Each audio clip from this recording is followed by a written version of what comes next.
Welcome back for another informative episode of Therapy with Tasha.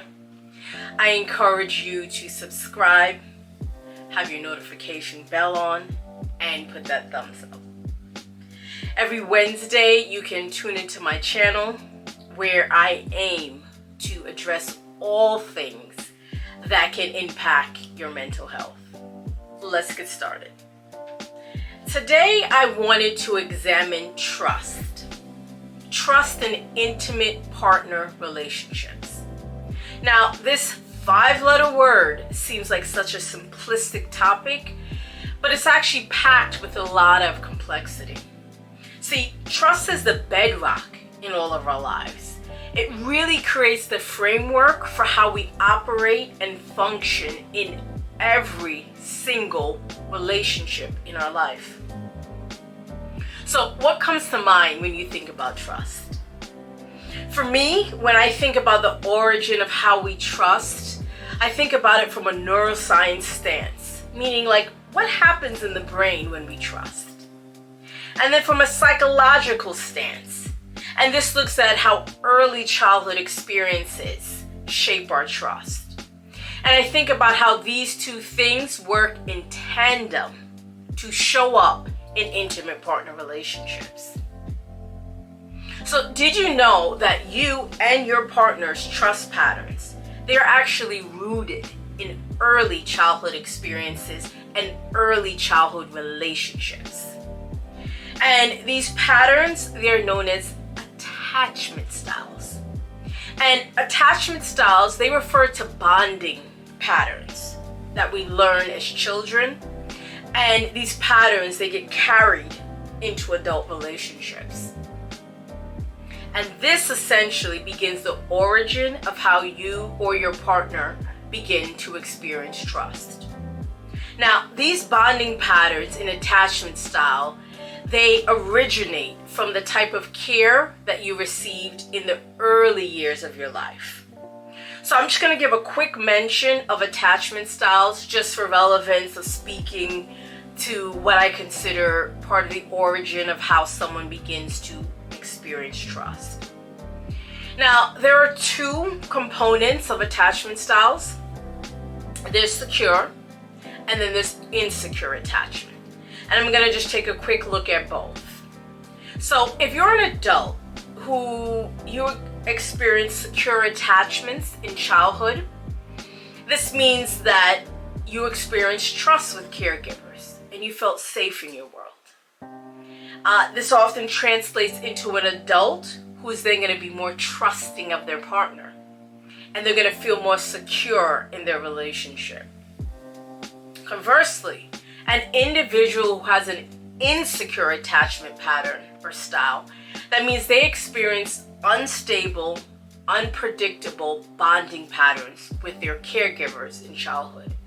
So this individual may have grew up without healthy guidance, maybe little to no guidance. And their primary caregiver, they failed to consistently support their needs. And insecure attachment patterns, they manifest in someone as being either anxious, avoidant, dismissive, or some as a combination of each. And an adult with an insecure attachment, they will often have difficulty trusting others. And they actually don't trust that they can rely on their partner. Why? Because their early experiences shape the sense of how they trust. So if we just pause here, right? And you think about your partner and how they're entering into relationship with you, or how you're entering into relationship with them, there's a kind of pre-wiring to how you both experience and trust in your relationship. So if we go on to look at how this pre-wiring may manifest or show up in romantic relationships, we see that it can subsequently go on to create challenges with trust. So one way is the early development of a critical voice. Now, the critical voice is the voice that speaks to how you see yourself, right? And it can create doubt in you. And this critical inner voice, it will trigger trust issues. Why?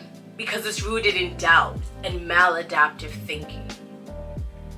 So in childhood, if you had a caregiver who had patterns of being emotionally unkind or abusive, you may not trust the positive, loving behaviors or words of your partner because you have cemented unhealthy narratives about yourself. And these unhealthy narratives have essentially already been baked in. Now, if you also had early experience with manipulation or mistreatment, right? Deceit, dishonesty, this can also increase risk for trust issues. So early childhood experience of neglect and abuse, they can also set the stage for mistrust in adulthood, which again, we then carry into our intimate partner relationships.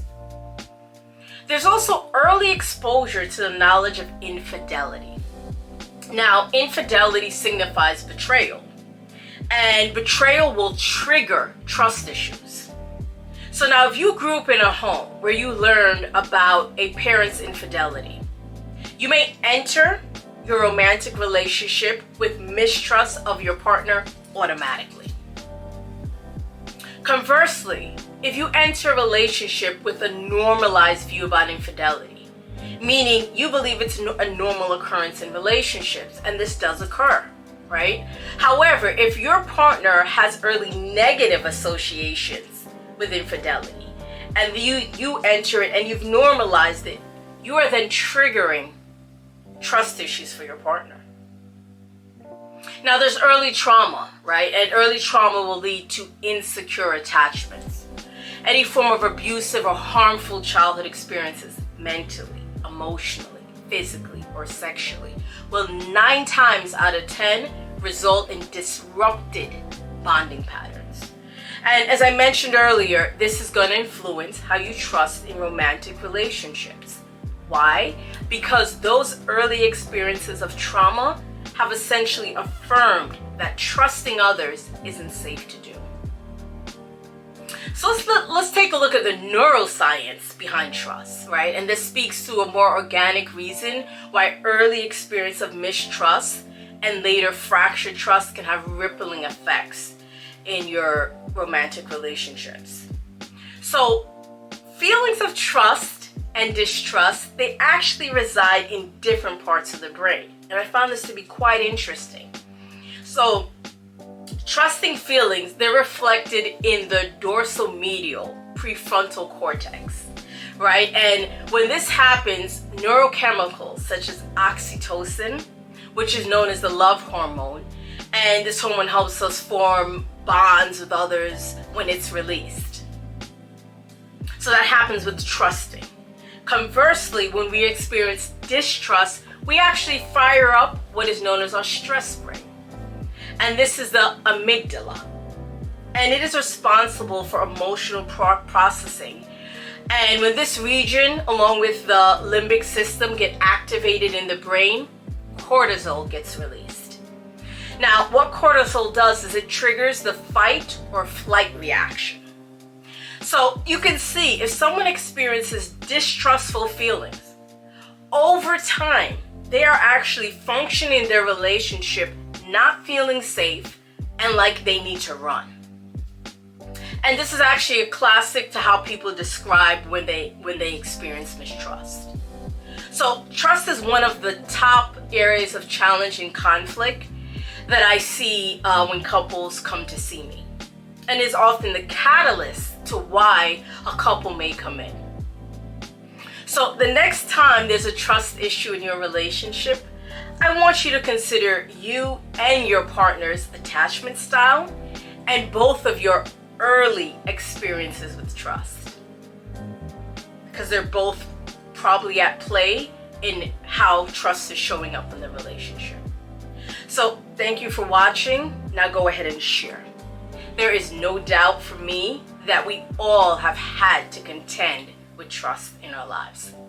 I'll see you next week for another episode of Therapy with Tasha.